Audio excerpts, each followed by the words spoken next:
درود شریف.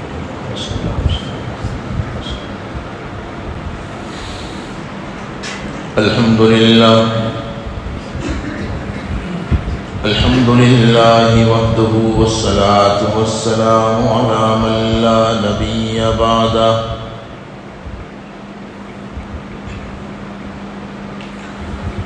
أعوذ بالله من الشيطان الرجيم. بسم الله الرحمن الرحيم.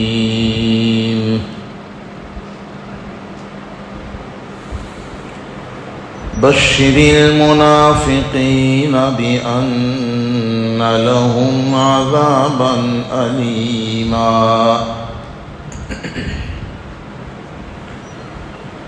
الذين يتخذون الكافرين أولياء من دون المؤمنين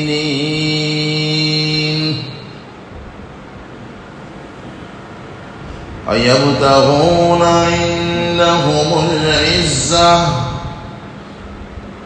فإن العزة لله جميعا.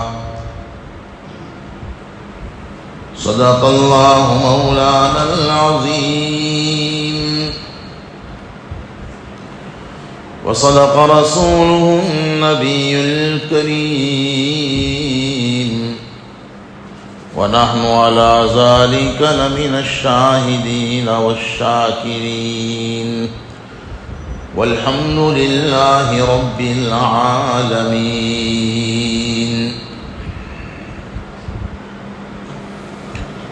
اللہ تبارک و تعالی نے قرآن کریم میں منافقین کی جو علامتیں اور ان کی جو نشانیاں بیان فرمائی ہیں، پچھلے ایک عرصے سے اللہ رب العزت کی توفیق سے آپ حضرات اسے سن رہے تھے.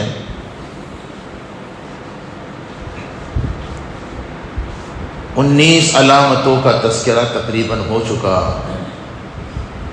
اس وقت پیش نظر 2-3 علامتیں ہیں، جن میں سے ایک علامت وہ ہے جس کا تذکرہ سورہ نساء 5ویں پارے کے اخیر میں ان آیات مبارکہ میں ہوا.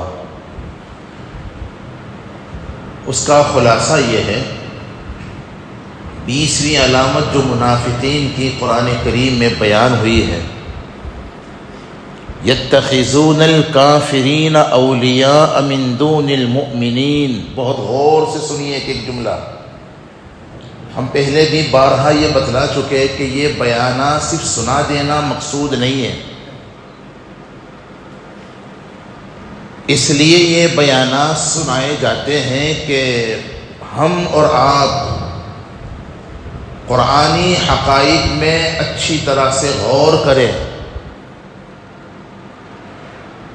اور اپنا جائزہ لیں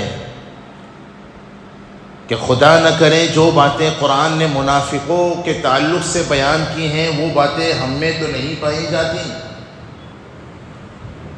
اگر ایسا ہے تو پھر ہمیں بہت زیادہ فکر کرنے کی ضرورت ہے. ہم کسی اور کو مت دیکھیں کون کیا کر رہا ہے، سب سے پہلی فکر اپنی کیجیے. سمجھے نا؟ میں نے اس سے پہلے بھی بدھ کی مجلس میں عرض کیا تھا، قرآن کریم سے اپنی ذاتی اصلاح کا فرض ہونا ثابت ہوتا ہے. یا ایھا الذین آمنوا علیکم انفسکم، 7ویں پارے میں سورہ مائدہ کی آیت کریمہ میں پہلی اپنی فکر کرو، اپنی اصلاح کی فکر کرو، اپنی خرابیوں کو دور کرنے کی کوشش کرو، اور اس کے بعد پھر ہماری دوسری ذمہ داری اپنے گھر والوں اور بیوی بچوں کی اصلاح، یہ ہماری اپنی ذمہ داری ہے. سمجھے نا؟ اپنے جہاں سے بے خبر ہو کر ساری امت کی فکر کرنا قرآنی منشا کے خلاف ہے، ترتیب ہی غلط ہے. پہلے اپنی فکر کرو، اس کے بعد اپنے گھر والوں کی فکر کرو. قوا انفسکم واہلیکم نارا، یہ قرآن. پھر اللہ پاک جس کو اپنی بساط کی حد تک جو توفیق دے دے. تو خیر، ان حالات کو اس لیے بیان کیا جاتا ہے، ان علامات کو اس لیے بیان کیا جاتا ہے تاکہ ہم سنجیدگی سے اسے سن کر اپنا جائزہ لیں. خدا نہ کرے وہ باتیں ہم میں اگر پائی جاتی ہیں تو ہم چوکنا ہو جائے، اس کی اصلاح کی فکر کریں. سمجھ گئے نا؟ تو قرآن کریم نے یہاں جو منافقوں کی علامتوں کا تذکرہ، 20ویں علامت یہ ہے کہ وہ یتخذون الکافرین اولیاء من دون المؤمنین، کافروں سے محبت کرتے ہیں اور ایمان والوں سے نفرت کرتے ہیں. سمجھیں؟ میں انشاءاللہ اس کو تھوڑا سا کھولوں گا، لیکن اس سے پہلے شاید ہم لوگ مطمئن ہوں گے کہ ہم کہاں کافروں سے محبت کرتے ہیں، ہم تو مسلمانوں ہی سے محبت کرتے ہیں. لیکن پہلی بات جو یہاں یہ قرآن کہہ رہا ہے، یتخذون الکافرین اولیاء من دون المؤمنین، آگے کی بات سمجھنے سے پہلے یہ فطری چیز ہے کہ دل میں جو چیز ہوتی ہے، برتن میں جو چیز ہوتی ہے وہی چیز ٹپکتی ہے. بوتل میں، برتن میں جو چیز ہوگی نا، اس سے بولو بھائی، وہی چیز ٹپکے گی. اگر گائے کا پیشاب برتن میں ہے تو ابھی بولو نا یار، وہ گائے کا پیشاب ہی ٹپکے گا. اور اگر زمزم کا پانی ہے تو دل کے برتن میں اگر کفر ہے تو کفر ہی نکلے گا اور کفر والوں ہی سے محبت ہوگی. اور اگر دل کے برتن میں ایمان ہے تو پھر محبت بھی کس سے ہوگی؟ ایمان والوں سے. چونکہ منافقین کے دل کے برتن میں حقیقت میں تو ایمان ہے ہی نہیں، ان کے دل میں تو کفر ہی ہے. اس لیے ان کی محبتیں بھی کافروں کے لیے. ایبتغون عند، اچھا یہ کیوں محبت کرتے ہیں؟ تو قرآن نے اس کی وجہ بتلائی. ان کا گمان یہ تھا کہ مسلمانوں کے پاس کیا ہے؟ کچھ بھی نہیں ہے. ان کے پاس، کافروں کے پاس حکومتیں ہیں، طاقتیں ہیں، غلبہ ہے. اس لیے وہ ان سے محبت کرتے ہیں. اور محبت کرنے کی وجہ ایبتغون عندهم العزہ، ان کا گمان، فاسد گمان یہ ہے کہ عزت انہی لوگوں کے ساتھ رہنے سے حاصل ہوگی، ملے گی. کیا مسلمانوں میں، عوام و خواص میں ایسا طبقہ موجود نہیں ہے آج جو مسلمانوں کے خون کے قطرے قطرے کے پیاسے ہیں؟ ایسے سیاسی پارٹیاں اور سیاسی لیڈر وہ جو ہوں، وہ محبت کی دکان کا دعویٰ کرنے والا ہی کیوں نہ ہو، صرف وہ مخصوص جو لوگ جس کو ہم اور آپ بی جے پی کہتے ہیں، مسلمانوں کے خون اور مود کے پیاسے صرف وہی نہیں ہے. اسلام اور مسلمانوں سے صرف انہی کو نفرت نہیں ہے جنہوں نے سالوں تک ہمیں دھوکے میں رکھا ہے. ان سے بھی چوکنا رہنے کی بہت ضرورت ہے. ان کانگریسیوں سے بھی بہت چوکنا رہنے کی ضرورت. میں بہت کھل کر کے، کیونکہ میرا کیا تعلق ہے کسی پارٹی سے، بس اتنا اشارہ تو کافی ہے. بڑا طبقہ مسلمانوں کا، رہبروں کا نہیں، لیڈروں کا. رہبر اور لیڈر میں فرق ہے، میں اس میں نہیں جانا چاہتا.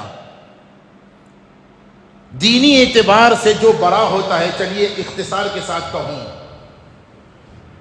جو دینی رہنمائی کرتا ہے اور جو اخروی رہنمائی کرتا ہے وہ تو ہے رہبر. اور سیاسی اعتبار سے جو بڑا ہے وہ ہے لیڈر. سمجھے نا؟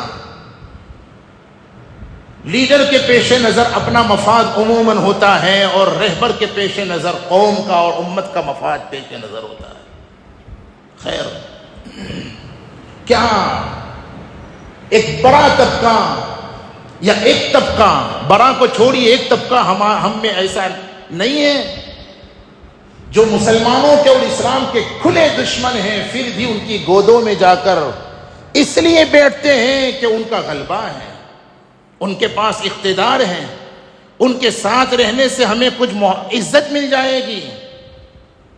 اگر خدا نہ کرے اسی جذبے سے ان سے دوستی ہے، تعلق ہے، تو یہ سیم وہی بات ہے جو قرآن نے منافقوں کے تعلق سے کہا، اَيَبْتَغُونَ عِندَهُمُ الْعِزَّةَ فَإِنَّ الْعِزَّةَ لِلَّهِ جَمِيعًا، ساری عزتیں اللہ ہی کے قبضے میں ہیں۔ میں اس میں اور نہیں جاؤں گا۔ جو لوگ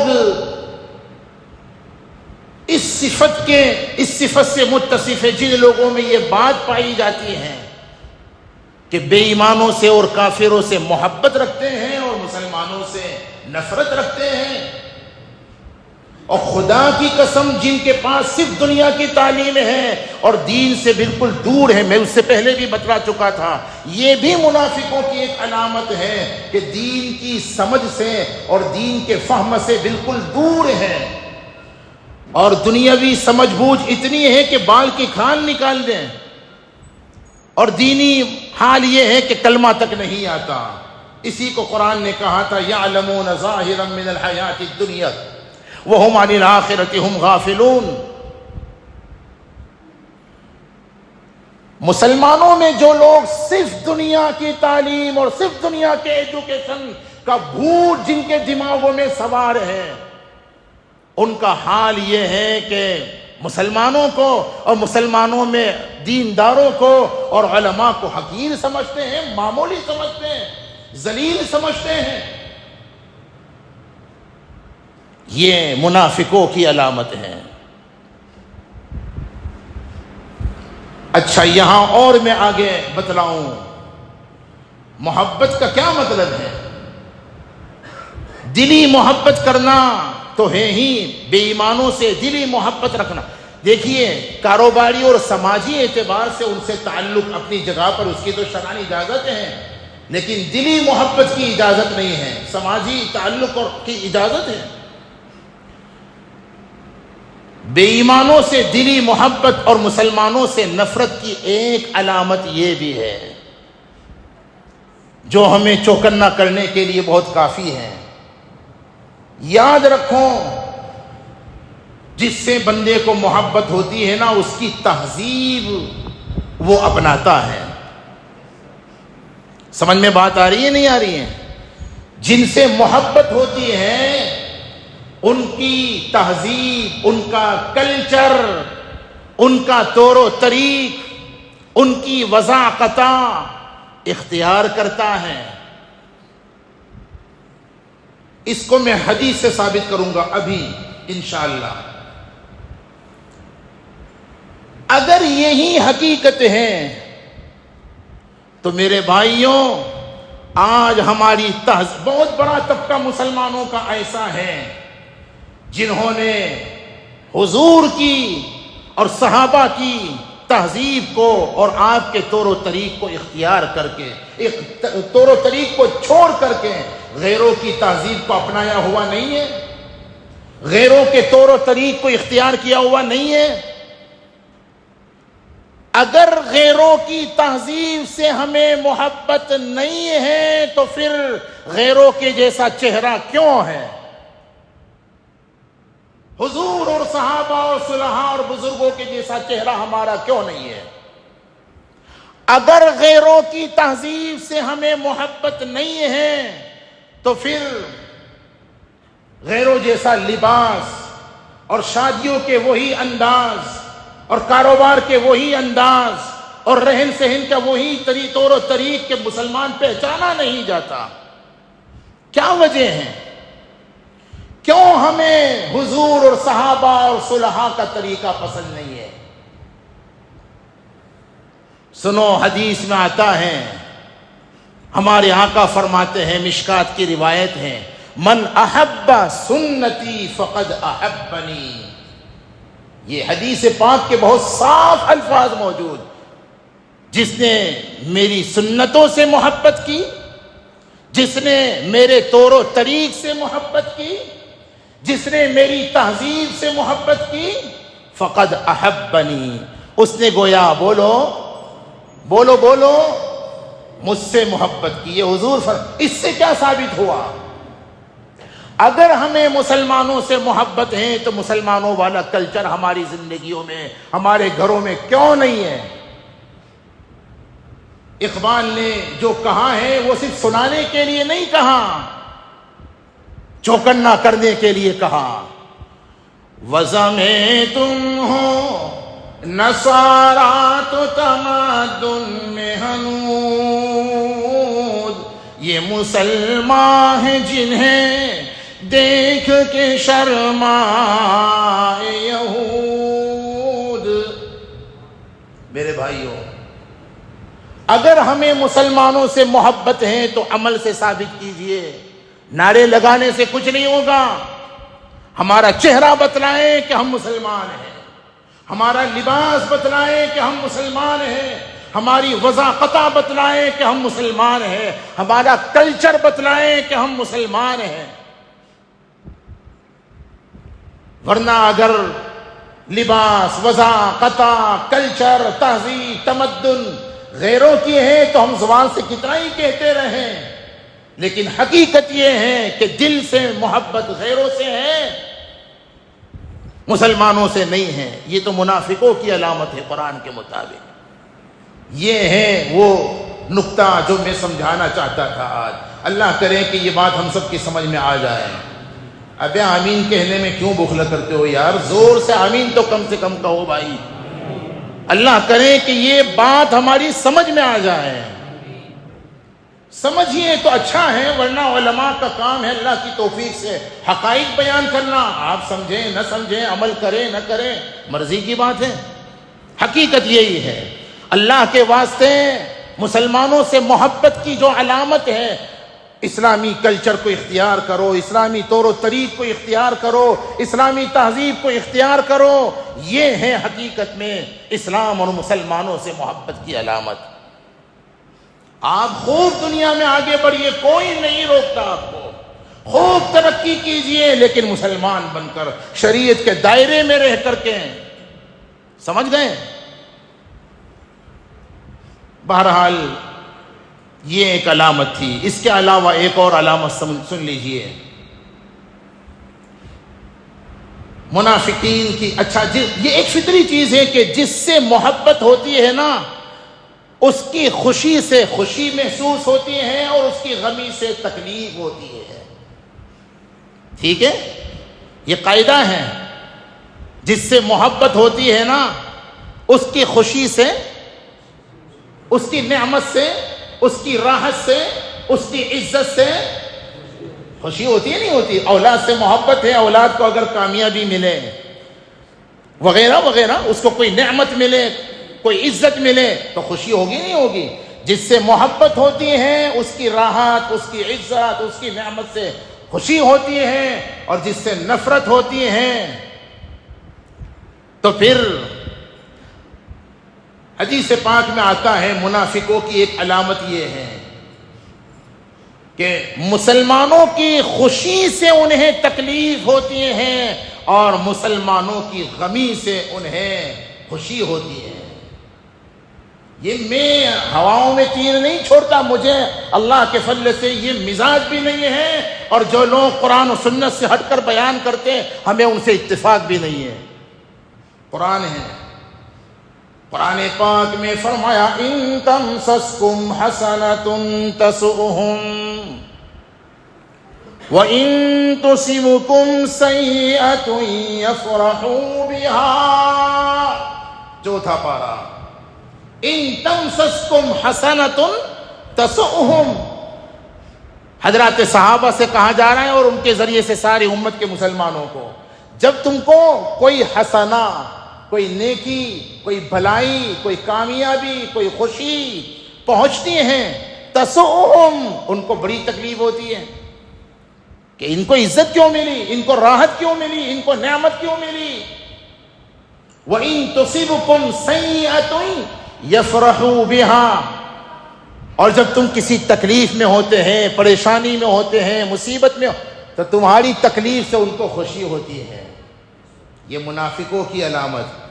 میرے بھائیو، آپ میرے اپنے ہوں، میں آپ کا ہوں، خدا نہ کرے کسی کو تانے دینا مقصود تھوڑا ہی ہے، لیکن حقائق کو بیان کرتے ہوئے ایک حال اللہ کی طرف سے طاری ہو جاتا ہے، اس لیے زوردار انداز میں بیان کیا جاتا ہے. ورنہ آپ کو کڑی کھڑی اور کڑوی کڑوی سنانا مقصود نہیں ہے، حقائق بیان کرنا مقصود ہے. منافقوں کی یہ جو 21ویں علامت ہے نا، میں پھر دہراتا ہوں، پھر اپنا جائزہ ہم لیتے ہیں. ان تمسسکم حسنۃ تسؤہم، تمہاری خوشی، تمہاری کامیابی سے ان کو بولو نا یار تکلیف ہوتی ہیں، اور تمہاری تکلیفوں مصیبتوں سے ان کو خوشی ہوتی ہیں. کیا سماج میں ایسے لوگ نہیں ہیں کہ رشتہ داروں کی خوشی سے انہیں بڑی تکلیف ہو رہی ہے؟ کیا سماج میں آج ایسا طبقہ موجود نہیں ہے کہ دوسروں کی تکلیف، دوسروں کی اپنی تکلیف سے وہ اتنے غمزدہ اور پریشان نہیں ہیں جتنا وہ دوسروں کی خوشی سے پریشان ہیں؟ کیا کہا؟ میں پھر دہراتا ہوں، سماج میں ایک بڑا طبقہ آج ایسا کیا موجود نہیں ہے کہ وہ اپنی تکلیفوں سے اتنے زیادہ پریشان، بولو بولو، اپنی تکلیفوں سے اتنے زیادہ پریشان نہیں ہے جتنے پریشان اپنے رشتہ داروں، پڑوسیوں، دوستوں، ملنے جلنے والوں کی خوشیوں، ان کی راحتوں، ان کی عزتوں سے پریشان ہیں. ہے ایسا؟ اپنا جائزہ لیجئے. کہیں خدا نہ کرے ہمارا تو یہ حال نہیں ہے. اگر ایسا ہے تو بھائی اپنی اصلاح کی فکر کیجئے. بہت ضرورت ہے اپنی اصلاح کی فکر کرنا. یہ آئینہ ہے، قرآنی آئینے کو سامنے رکھیے.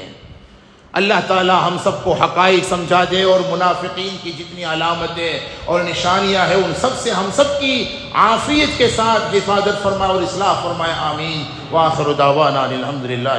آئندہ جمعہ میں میرا پھر ایک سفر ہے تو انشاءاللہ اس کے بعد ملاقات ہوگی.